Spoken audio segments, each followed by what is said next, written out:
Assassino. É assassino mesmo, rapaz de miséria, assassino. Pau no cu, rapaz. É tudo assassino, viu? A gente viu tudo, que vocês armou tudo. Pra mim o problema é a falta de educação, irmão. Se não tem educação, não tem o resto. Se você não tem educação, você não tem nenhuma perspectiva de crescimento. Você nem sabe como é que você vai fazer para crescer na sua vida. Eu sou de uma família humilde, mas eu nunca passei miséria. Então eu não posso dizer a realidade de uma pessoa miserável.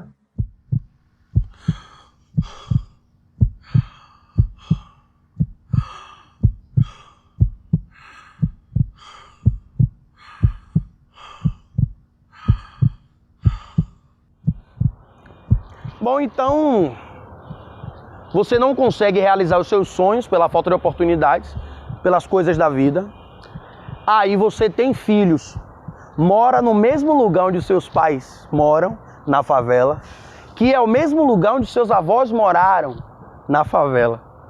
E aí você cria os seus filhos com toda a dificuldade, tentando dar para eles o que você não teve.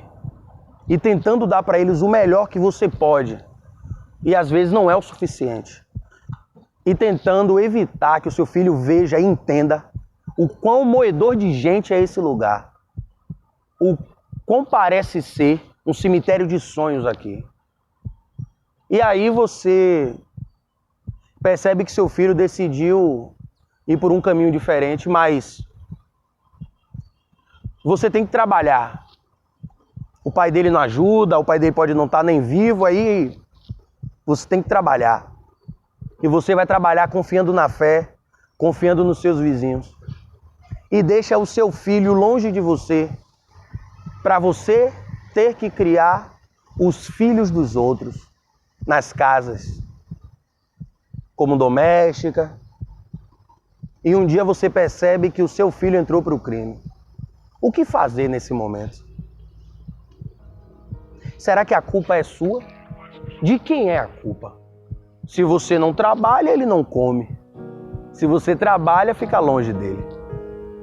E você tem que deixar de criar o seu filho para criar o filho dos outros. A hora do jogo é agora. Bota a chuteira e joga. Veste a camisa da tropa. Vira artilheiro da Copa. Joga no olho essa chopa. Vai valer sua trajetória. Segue sua rota. Não reinventa a roda. Sei que sucesso incomoda.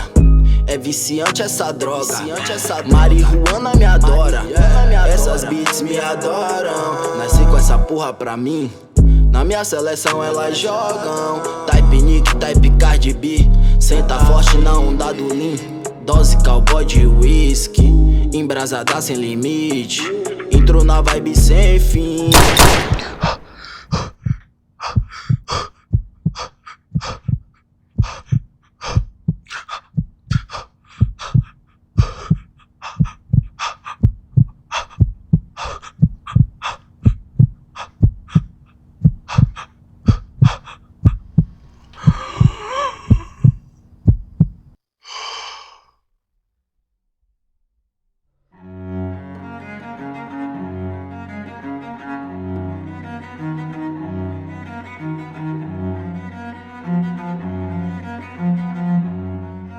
Existem dois Brasis. O Brasil da rede social, o Brasil da novela, o Brasil do cartão postal, o Brasil da política, o Brasil dos comerciais de margarina. E existe o Brasil real. O Brasil do sertanejo sofredor, o Brasil do desemprego, da miséria, da violência, do crime, da fome. O Brasil das favelas. E há um muro separando os dois. Um muro psicológico, social, um muro linguístico, um muro de oportunidades. Esse muro às vezes é visível e outras nem tanto. Olhando para essas fotos, você é capaz de adivinhar quem será o próximo CPF cancelado? Ou o próximo empresário de sucesso? Quem será médico, engenheiro, advogado, ou frentista, garçonete? Quem será o próximo traficante? Você consegue adivinhar quem envelhecerá cercado de todas as regalias e rodeado de empregados? Ou quem servirá até o fim da sua vida? E você? De que lado desse Brasil você nasceu? A realidade é que quando a gente nasce é tudo igual. A gente abre o olho, puxa o ar, respira e chora. Mas a partir daí, é tudo diferente.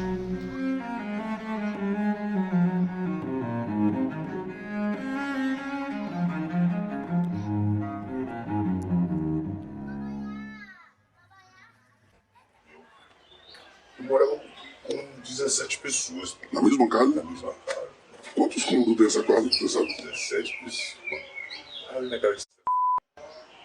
Quantos cômodos, sabe? Quantos quartos? Né? Só tinha o quê?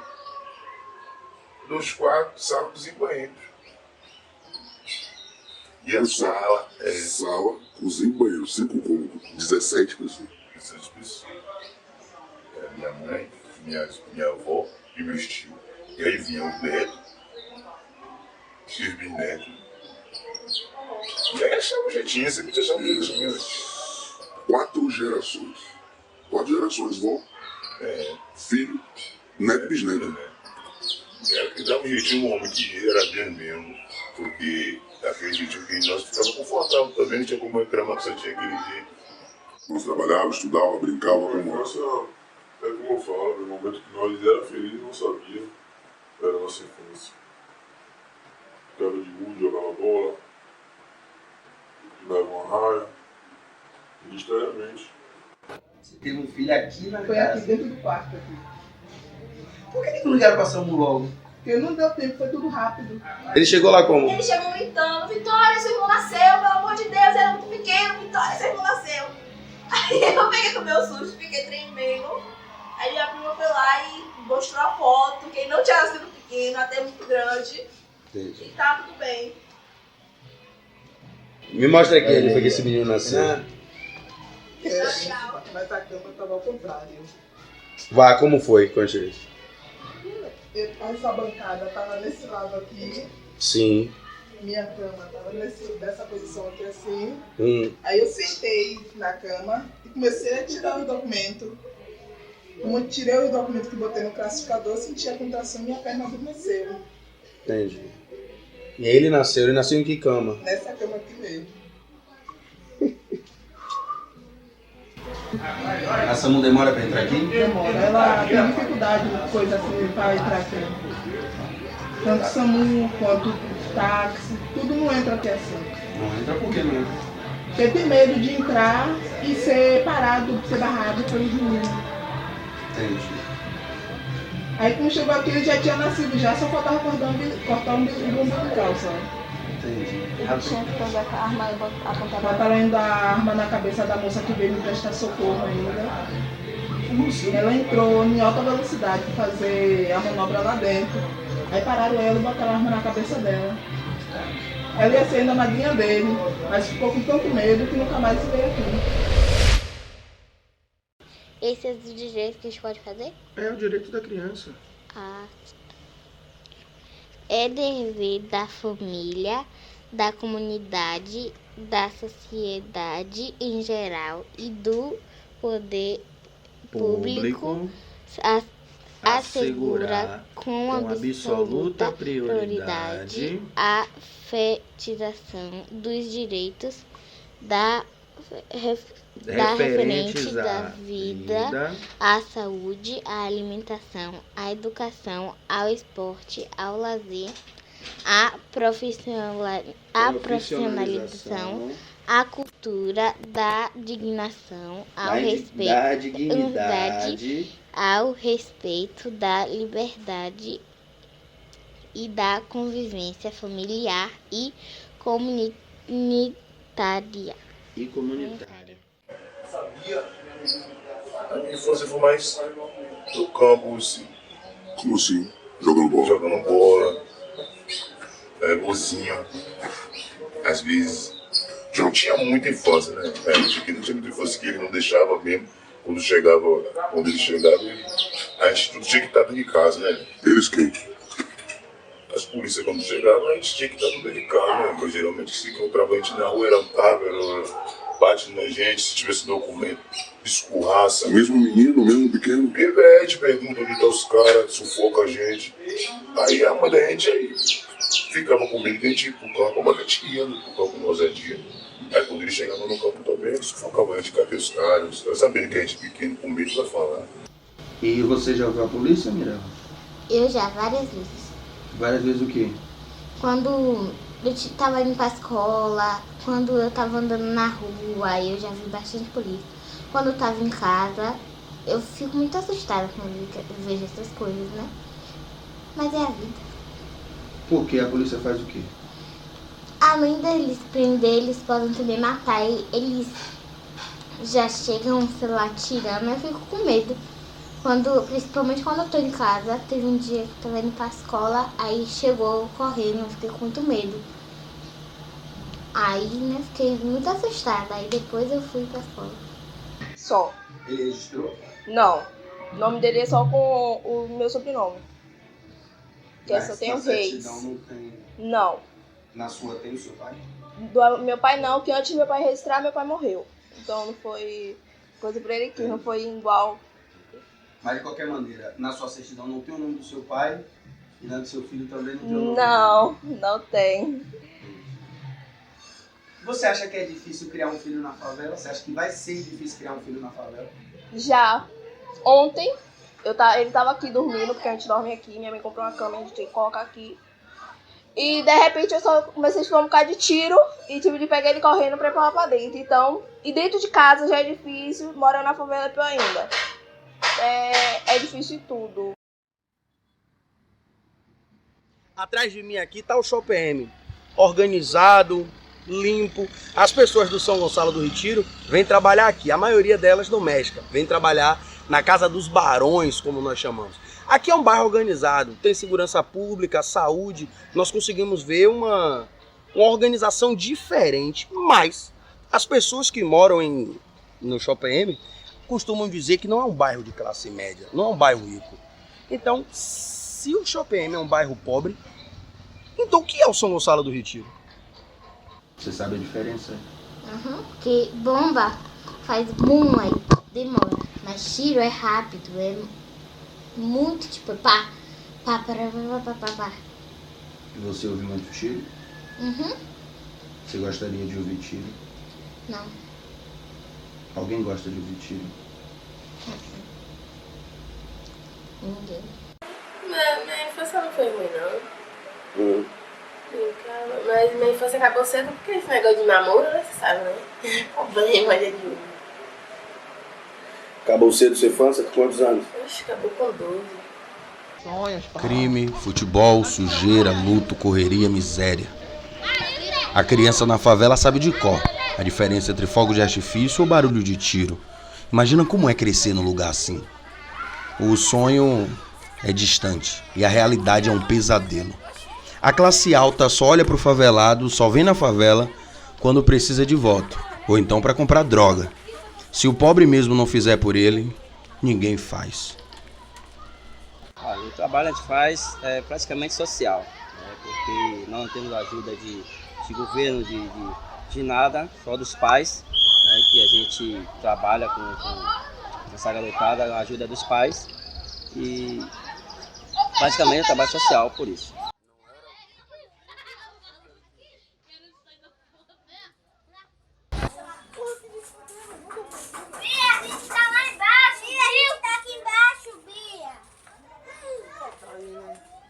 Eu comecei a trabalhar com 12. 12 anos? 12 anos. Fazendo o quê? Pintura de carro, mexendo no carro, tá. Quantas horas por dia, você sabe? Eu estudava de manhã, eu trabalhava 4 horas por dia. De tarde até 5 horas. 2 horas da escola. Completamente. Sei mais ou menos como. Foi sua infância? A minha infância foi atribuladona. Atribulada com o quê, velho? Atribulada, velho. Quer comentar? Tinha problema de saúde e sempre tava no médico, velho. Depois minha coroa morreu com 13 anos, eu comecei a se comer, velho. E aí foi, velho, perdendo, ganhando também. Sua infância, você pode me falar um pouquinho? O que é que você lembra assim da infância agora? Minha infância, na maioria, não foi muito boa não, porque eu era mais, vamos dizer, espancado.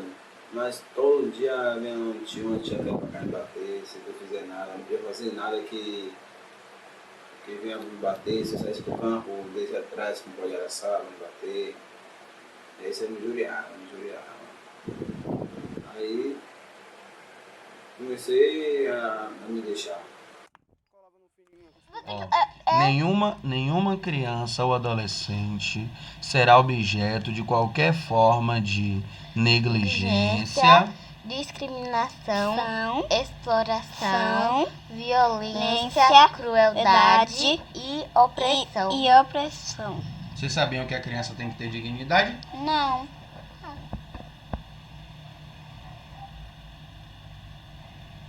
O que é isso? Como assim? O que é isso o quê? O que é dignidade? É viver bem, viver em paz, sem violência, sem tiro.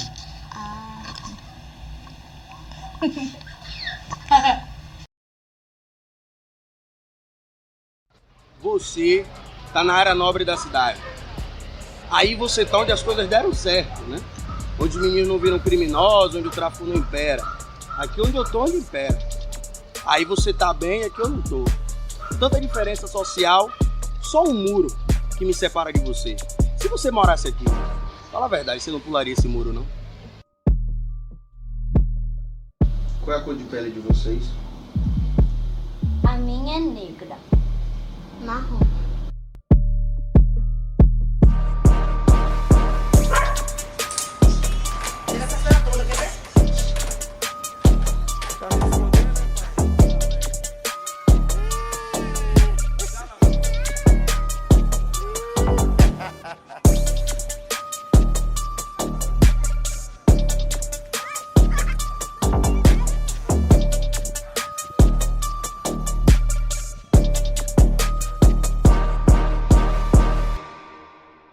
Você gostou o quê? Da parte da vida, da saúde, do estudo, de tudo. Você gostou? Uhum. Por quê? Porque, sei lá, os direitos das crianças eu acho importante. E as crianças da favela têm esses direitos?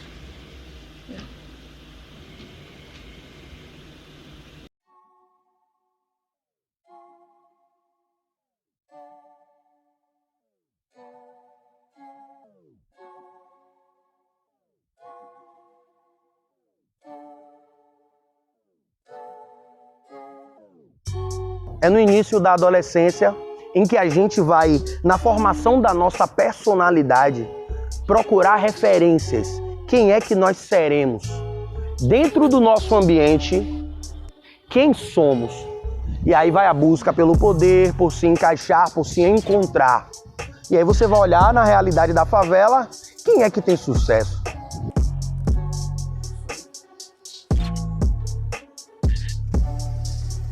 5 horas da manhã é a hora que o favelado sai pra trabalhar, né?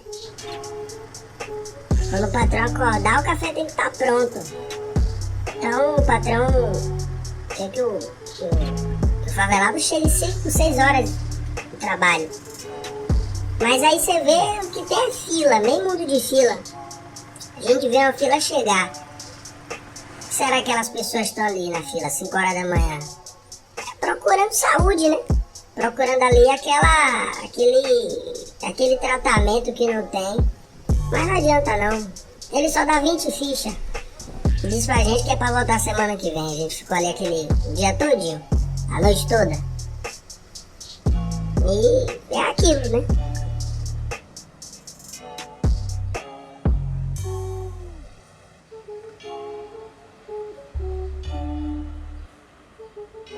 Quando chove a gente quer pedir a Deus pra o barranco não ceder, né? Pra não levar o barraco. A gente anda na lama, é o que tem pra andar. Ainda agradece a Deus aí. Agora tem que ficar ligado porque quando chove assim que alaga tudo, os esgoto estoura. E aí é rato, é doença, a gente não gosta muito não. Aí você chega em casa, aí o vizinho chega, vizinha, você viu? Viu que mataram aquele menino, o filho de Maria. Aí tu pergunta, cadê ela? A Maria tá trabalhando, pô, ela nem sabe. Pô, era pro menino estar na escola. Felipe Zimbardo, que escreveu um livro excelente chamado O Efeito Lúcifer, ele diz que se há um ambiente e uma pessoa diferente dentro daquele ambiente, Não é a pessoa que vai influenciar o ambiente. É o ambiente que vai influenciar a pessoa, na maioria das vezes. Então nós temos um ambiente de segregação, uma miséria generalizada que vai ser vista como normal, a pobreza extrema de quase todos e o sucesso financeiro de uma minoria. E essa minoria se utiliza do tráfico de drogas para ter esse sucesso. Como que na formação da identidade dos adolescentes, como é que a criança não vai ver isso? Por que ótica a criança vai analisar isso? Como é que você analisaria? Por isso que eu falei assim, entre a sociedade dividida, porque tipo assim, tem dois tipos, pra mim existem 3 tipos de pessoas para querer entrar no crime. Porque 3 tipos de pessoas que ainda não ganham. 3 tipos de pessoas. O mundo é entre presa, caça e o que não se envolve em nada. Também isso. Vou te dizer, vou te explicar agora. Presa, a pessoa que é ameaçada, entre aspas, aquela pessoa que não tem coragem de cobrar, aquela pessoa que é sempre feita de idiota. Caça, aquela pessoa que tem um espírito agressivo. Gosta de mandar, não gosta de receber ordem. E a pessoa neutra, para entrar no crime, é aquela pessoa que é influenciada. E aqui é influenciada. Que é influenciada, tipo, como assim eu posso dizer? Entra besta. Em 2 dias você tem R$200. Você podia sair R$100, rapaz. Você é bestalhado, aquela novinha vai ficar louca quando te ver. Aquele, como posso dizer também, aquela roupa que você quer comprar, mulher. Porque hoje em dia um crime não é só homem, não. Tem mulheres também. Entendeu? É isso, a pessoa neutra, influenciada. A pessoa que sofre opressão, que eu falo, é aquela pessoa que quer o respeito. Por isso que eu acabei de falar com você. Essa é a presa. O falso respeito. Não é só estresse, amigo. Por quê? Onde o cara chega, todo recebe. Não é aquele que não o cara é horrível. Todo mundo me comediava, mas agora vai ter que abaixar a cabeça, senão eu dou murro, dou tapa na cara, dou tiro, e não vai acontecer nada. Interessante. Nessa sua analogia, que inclusive eu achei interessante demais, você era presa. Eu seria a presa. E você foi por esse falso respeito. Por esse falso respeito. Tanto que quando eu descobri, pra mim foi um choque, porque não tinha índice de dizer assim, poxa, ele tá pelo caminho errado, ele tá entrando em caminhos diferentes do que eu ensinei pra ele. Foi uma coisa que quando a gente descobriu, puf, já foi. Não teve indícios, né? O que foi que você sentiu quando você começou a fazer? Logo de primeira vez medo, mas depois que eu comecei a colar mesmo, que os caras falaram que tinha gente lá que tinha posição, que tinha conversado com um avião, começou a bater expectativa, tipo uma meta de emprego, você quer ser promovido. E aí eu comecei a fazer um avião louco, em vez de ir pro colégio eu ia pra lá, ficava lá pra fazer o avião, pra começar a subir. Entendi. Você vai, você começa. Daqui a pouco eu já não fazia mais avião, porque a gente chegava na gente nova, eu já ficava lá, os caras. Mas lá os caras não deixam eu segurar a droga. Não deixou segurar? Deixavam pegando arma, mas não deixavam atirar. Com quantos anos você virou lá?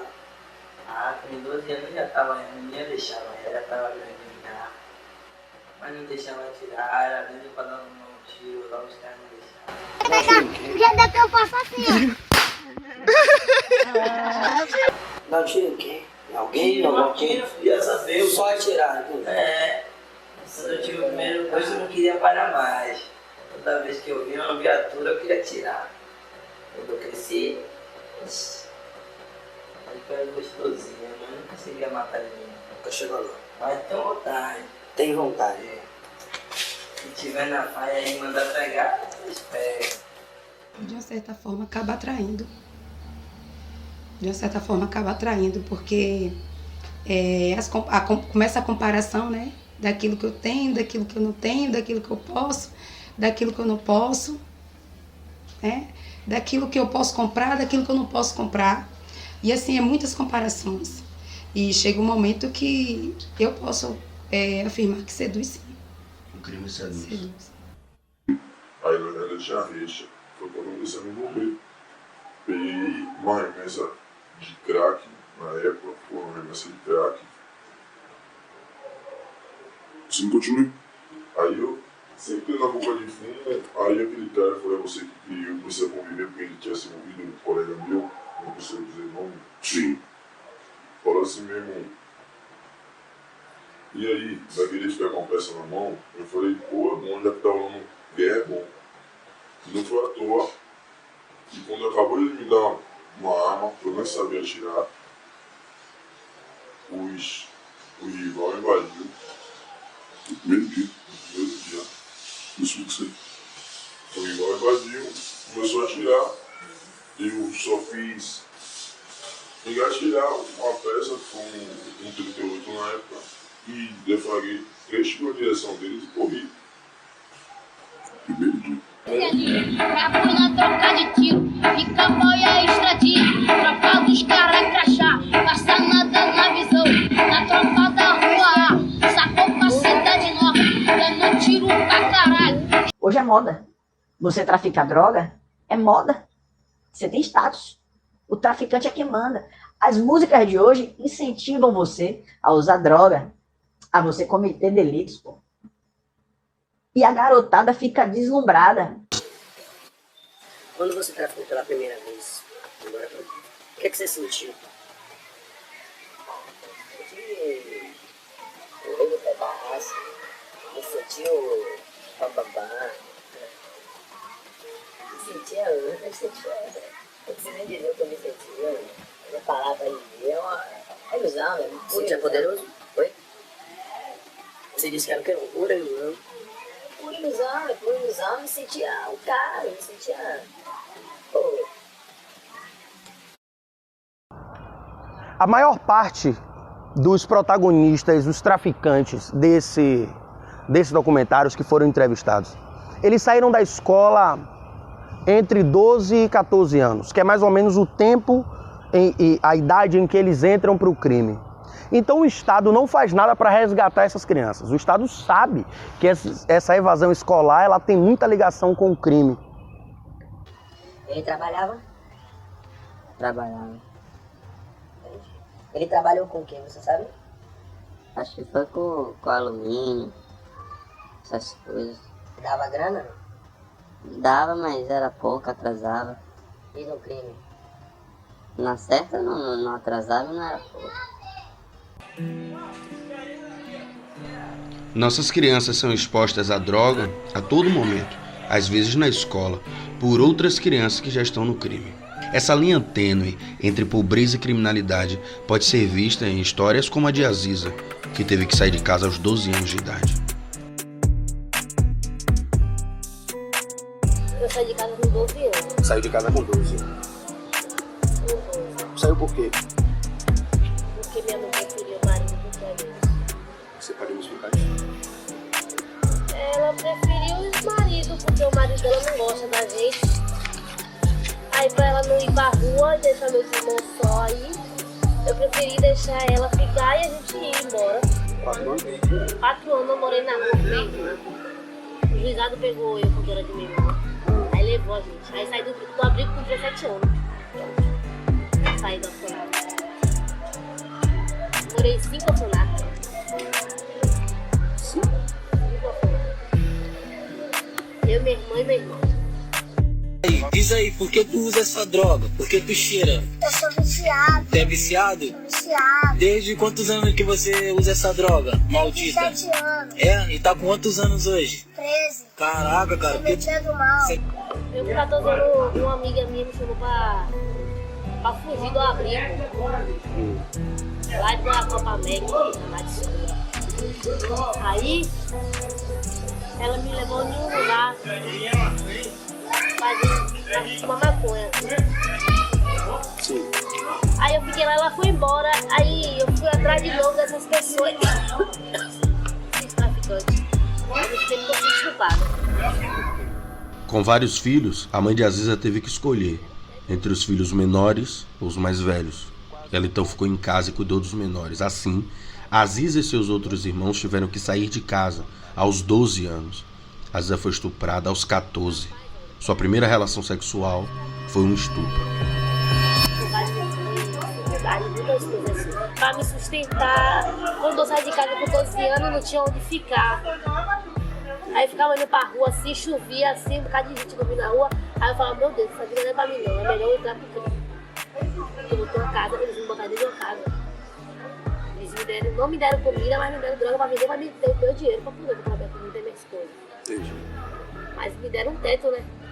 Vivendo na rua como uma indigente, descalça, com fome, na chuva, Aziza diz que escolheu entrar pro crime. E me pergunta, eles me deram um teto, né? Eu não soube o que responder. Será que alguém faria diferente? E hoje o que você faz? Trafica? Não, hoje eu corri atrás do benefício, eu recebo auxílio aluguel e Bolsa Família. Entendi. E Aí vive disso? Vivo disso, né? Faço uns bicos ali, uma faxina. Também já fiz outros trabalhos também, né? Que trabalho? Vendi meu próprio corpo, né? Antes de eu morar aqui. Tá fora hoje? Sim. Aí tá, trabalho muito isso também, né? O que é que você acha da escola? Rapaz, se pudesse voltar ao mundo, eu voltava a estudar de novo.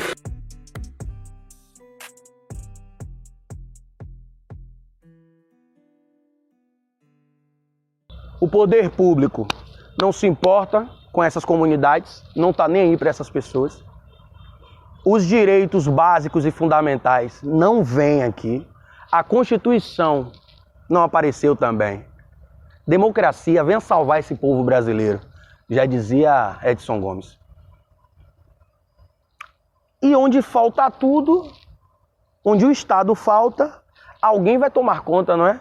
É com lema como paz, liberdade e justiça que o PCC, o primeiro comando da capital, e a antiga Falange Vermelha, hoje o Comando Vermelho, são as maiores facções do Brasil e fazem o que o Estado não faz. Depende do ponto de vista. Fica à vontade. Tipo assim, tem muitos lugares, tipo assim, que o crime fortalece um gás, fortalece uma cesta básica que fala, né? Cesta básica. A gente supre aquela necessidade que às vezes elas precisam, né?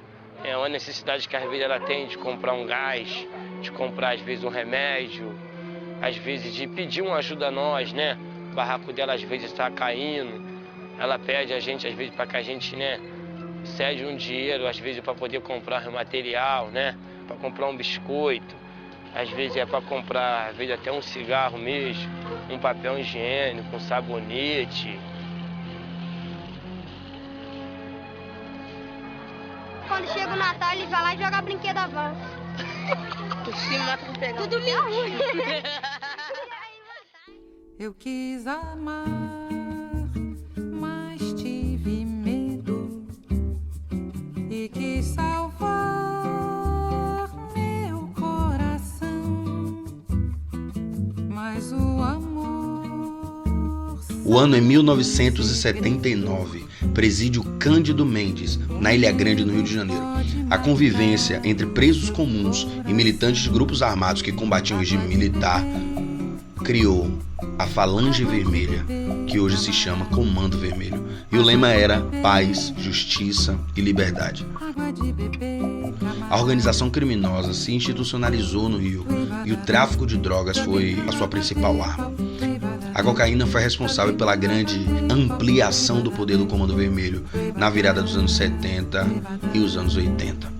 A droga de rico, como era chamada, entrava nas boates e condomínios e fazia a festa dos brancos cariocas. Nos anos seguintes à criação do Comando Vermelho, a expansão agressiva dessa organização criminosa, tomando conta do mercado de cocaína, fez disparar o número de homicídios. CV. Essa é a marca do Comando Vermelho. Uma marca conhecida e temida no Rio de Janeiro e que foi descoberta pela primeira vez em São Paulo no final de 1990, nesta parede. O aumento da produção de cocaína em níveis industriais, sobretudo na Colômbia, tornou o Brasil uma rota de escoamento dessa droga para a Europa, Ásia, África, Oceania Isso tudo democratizou o uso da cocaína. A droga ficou mais barata. Hoje, o Brasil é um dos maiores consumidores da droga.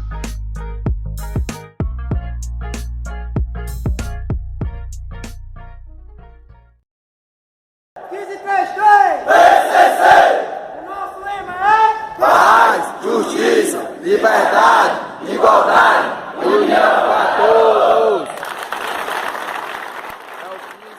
Em 1993, tendo seus direitos violados, alguns presos se uniram contra o inimigo em comum, o Estado. Insatisfeitos com as condições desumanas dentro do presídio, eles se uniram e criaram o PCC, primeiro comando da capital.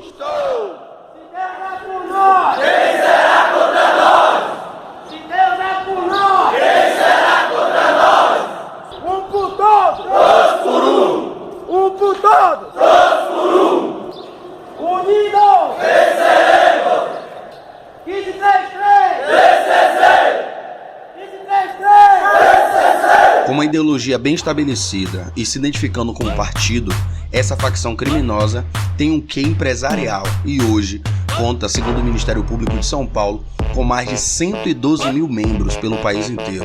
E segundo o GAECO, tem um faturamento anual de mais de 800 milhões de reais.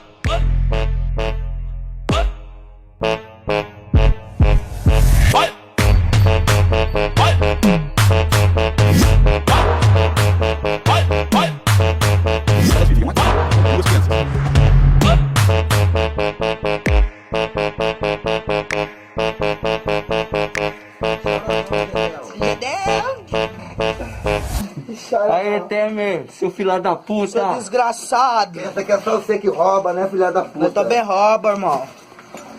Pega a visão, porra. Aí, Gedel, você chorou. Aí que Batista também foi, mano. Olha a hora. Aí que Batista, o Hélio Batista, porra. Olha a hora da madrugada, nós trabalhando na construtora. Aí, Bolsonaro, meu voto é seu, ladrão. As facções surgiram nas cadeias e hoje dominam as favelas. E se engana quem pensa que a favela é só um lugar. Existe uma favela psicológica, um ambiente bastante violento, um ambiente de segregação, de pobreza, um ambiente de discriminação, um ambiente com falta de oportunidades, o abandono afetivo, a falta de incentivo, nenhuma expectativa. E o crime surge como um caminho para encontrar o sucesso. E tudo isso fervilhando na mente de um adolescente. Olha que combinação perversa e poderosa. Os meninos chegam querendo roupa. A gente só dá roupa no Natal. Quando dá. Agora eles estão querendo ficar jogando no celular. A gente nem tem. Pô, criar filho é difícil. Criar filho aqui é difícil. A gente sai. Nem tem com quem deixar a criança. Os meninos, tá ligado? As meninas. Vixe.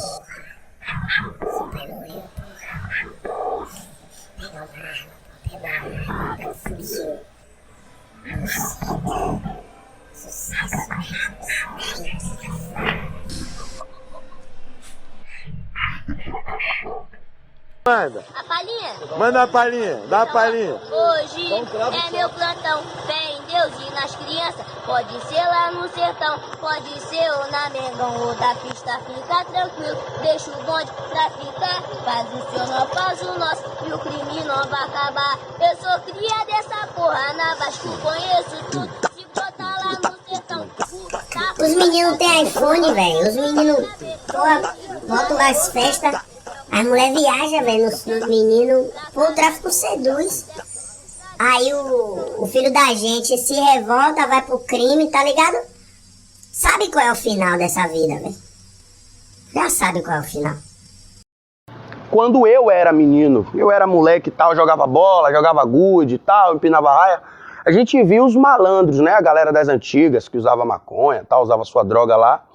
E eles meio que davam conselhos que era pra gente não entrar. Eram todos homens adultos, homens feitos, foram os primeiros corpos que eu vi. Eu vi a segunda geração entrar, que eram os meninos mais velhos que a gente. A galera que nos ensinou a jogar bola, sei lá, que é pras primeiras festas com a gente e tal. Era quem a gente queria ser. Depois foi a minha geração.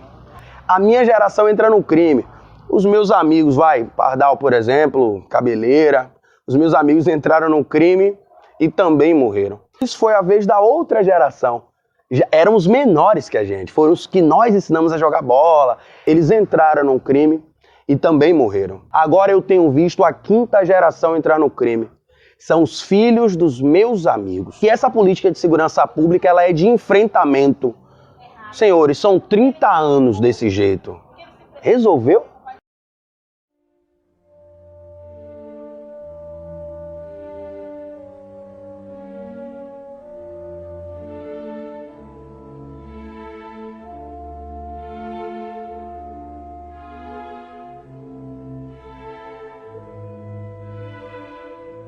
Maloca, gueto, periferia, favela.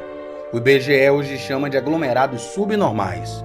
Foi o que sobrou para o preto brasileiro. Antes escravizados, hoje assalariados. A esmagadora maioria de nós nunca teve qualquer envolvimento com o crime, mas vivemos marginalizados, verdadeiros depósitos de gente. O problema é quando um pobre se revolta e sai da linha. Aí entra um outro fator para a nossa história, a polícia.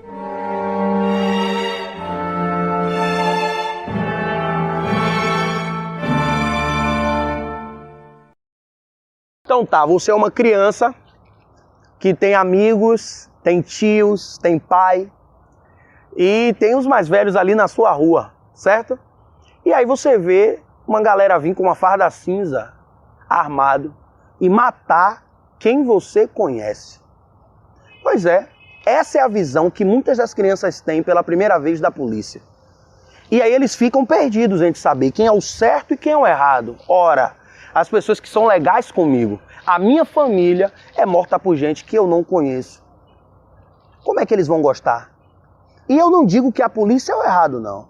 A polícia é a fatia do Estado que vem para a comunidade. A polícia é a frente do Estado que vem aqui para finalizar esse aborto, que começou lá quando essa criança nasceu e não teve o direito nem à saúde. Então o aborto começa lá. Estamos abortando jovens de 17 anos agora. É estranho pensar, não é?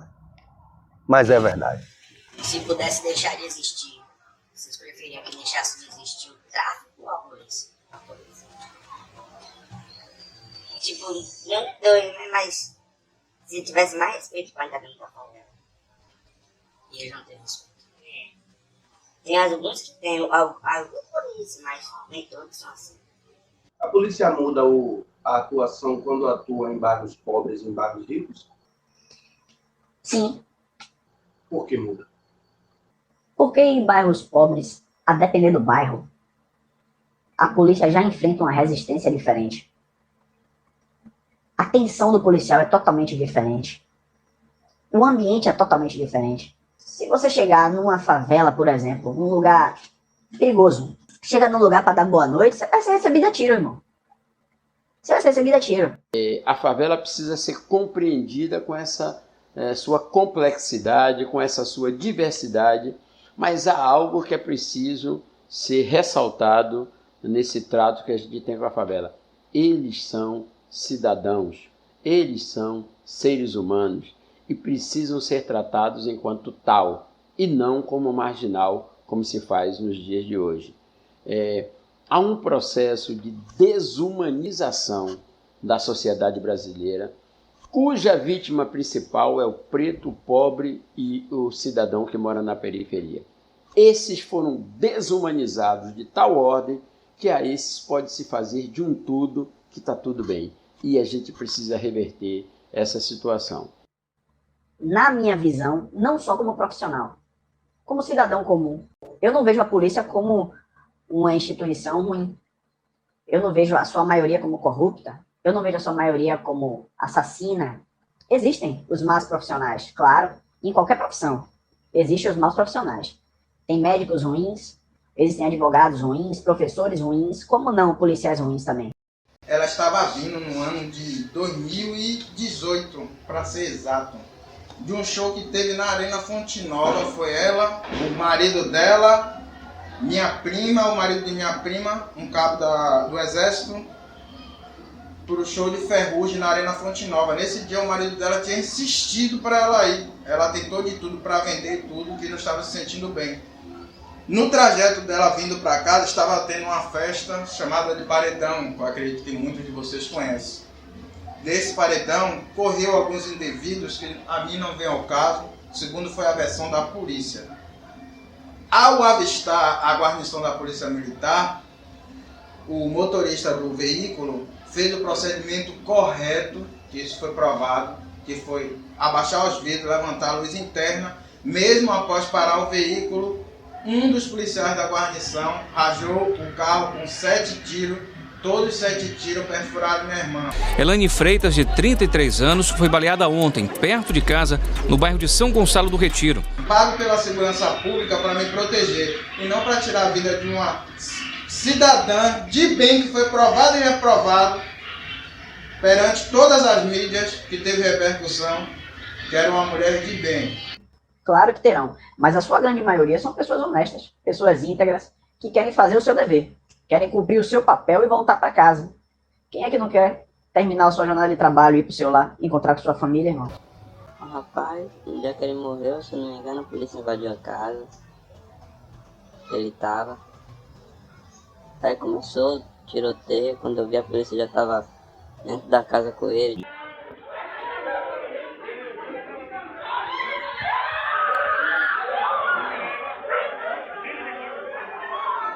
Mataram o Pablo.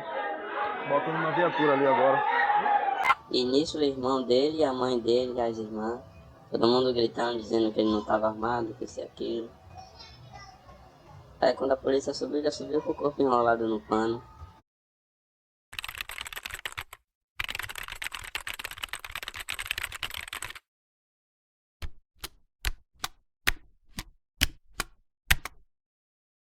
Não é isso, eu fui assaltado, né?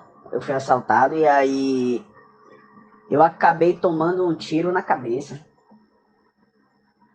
E eu passei um tempo no hospital, eu tive perda de memória, eu perdi massa cefálica, né?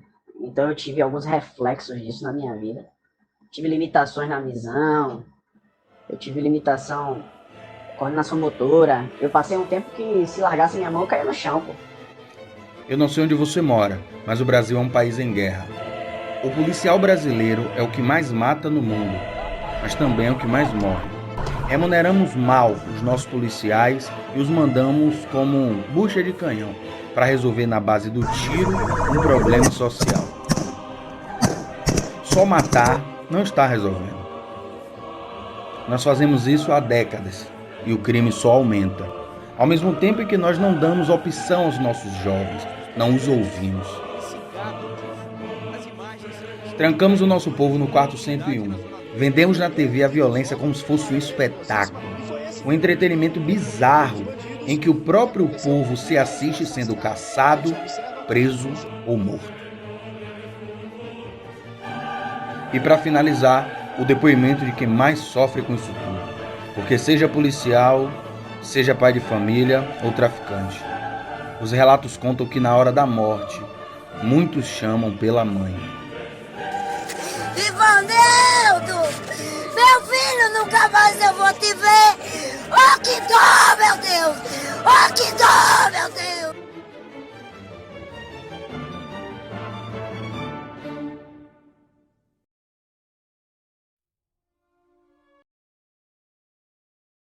Dia foi o dia do nascimento, assim, foi bem impactante para mim.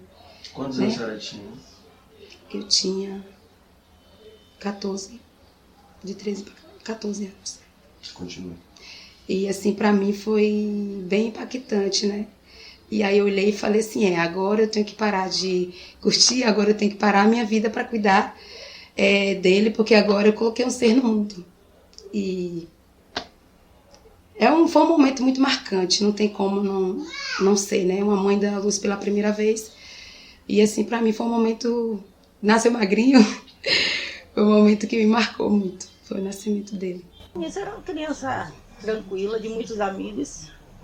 Isso tinha muito amigos. Se ele saísse para brincar, eu ficava maluca por saber onde procurar, porque todo mundo era amigo. Meu amigo fulano, minha mãe. Meu amigo Bertano, minha mãe. Surpreendeu todo mundo e ele falou primeiro vovó. E eu lembro que eu falei, meu Deus, ele chamou primeiro avó. E foi, ele chamou primeiro a avó. Então, assim, foi uma coisa que me marcou, porque é diferenciado, né? A criança chama primeiro o pai, né? Então, assim, ou a mãe, e ele chamou a avó. De bola, de videogame, né? Muito de videogame. Essas eram brincadeiras dele preferidas. O primeiro dia de escola dele, ele quebrou uma cadeirinha de plástico, ele quebrou na escola.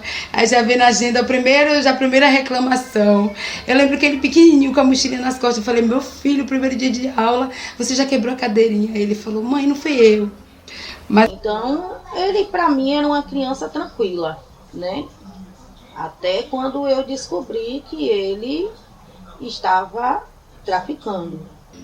Ele sempre foi um bom filho, apesar de ter trilhado esse caminho, mas ele sempre foi um bom filho. Era um bom filho. Era um homem com a mente de menino. Muito sério. Uns disseram que um menino atirou na polícia para poder dispersar, né? E os meninos correr. Outros disseram que não. Ele falava muito, muito, muito. Comprar uma moto. Sempre foi apaixonado por moto. Ele teve a moto?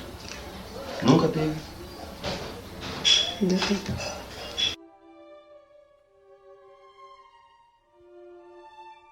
Mas nesse dia, os tiros eram ensurdecedores, porque eram muitos disparos ao mesmo tempo, né?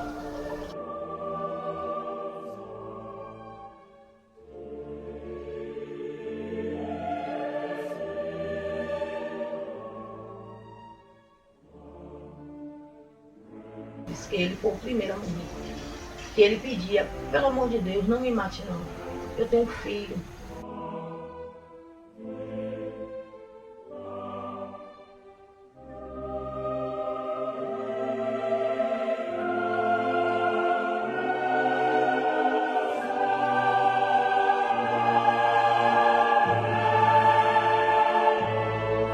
E agora, como é que eu vou pra casa? Eu não queria voltar pra casa pra dar notícia. Eu não queria, fiquei no meio da rua, sentada, porque eu não queria voltar pra casa pra dar notícia pra eles. Né?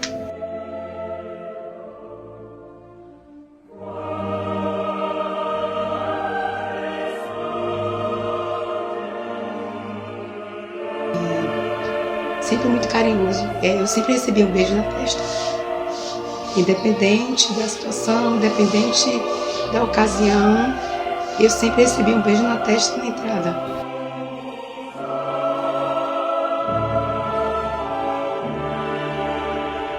Nós estamos banalizando a morte de meninos e banalizando a morte de policiais. E tudo isso é muito triste. Essa violência está apodrecendo a nossa sociedade. E para você que está pensando em entrar para o crime, não há glória nenhuma em morrer jovem desse jeito. O início foi igual, mas nós podemos fazer um final diferente. Faça um final diferente. Minha filha estava operada e a gente se cruzou na rua, porque ele morava aqui, eu estava lá em cima. E assim, esse foi o último sorriso, né? Porque de lá para cá eu não vi mais. Eu não tive a oportunidade de ver mais. Porque ele voltou para lá e eu tava com ela operada. Então, assim, esse foi... Não teve último abraço. O que foi que ele te falou? Como é que foi assim? Ele brincou e falou, e aí, coroa? E eu falei, e aí? Eu tava triste, porque ele tinha voltado. E eu pensei em dizer algumas coisas e eu falei assim, eu não vou falar pra não machucar. E eu não vou falar nada pra não machucar, então ele me viu, eu olhei pra ele olhou pra mim, me deu um sorriso e seguiu.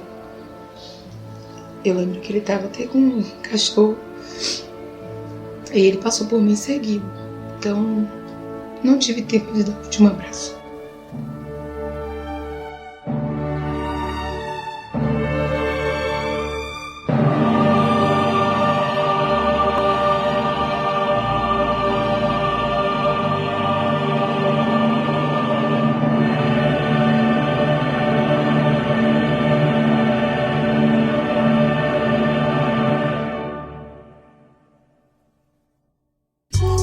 favelado também pode. Isso é vivência, tem que aprender. Na minha ausência fala mal, não esquenta. Vivendo perigo, sou tão jovem.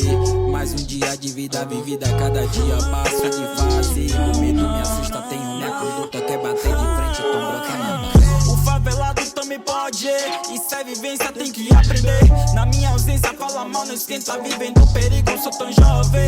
Mais um dia de vida vivida, cada dia passo de fase. O medo me assusta, tenho minha conduta, quer bater de frente, então brota na base. O favelado também pode. Isso é vivência, tem que aprender. Na minha ausência fala mal, não esquenta. Vivendo perigo, sou tão jovem.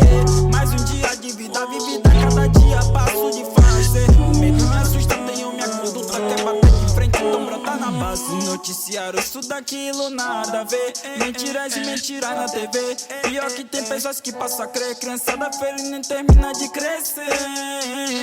Já tem que trabalhar pra ter o que comer. Não quero isso pra meu jovem. O que é que a senhora diria para o policial que tirou a vida do seu filho? Eu dizia a ele que eu perdoaria ele em nome de Jesus. Porque eu não tenho raiva.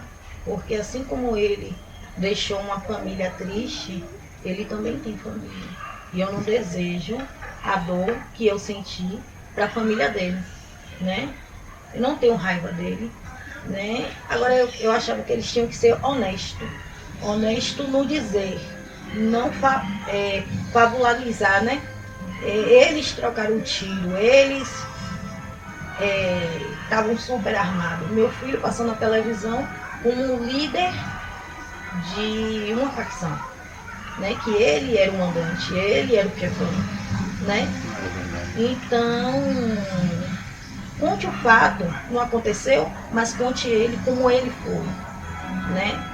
Não minta, não tirei a vida dele mesmo, porque na minha visão eles não tem jeito, né? Tirei, pronto, acabou. Mas dizer que trocou tiro, que não sei o que, não teve troca de tiro, não teve.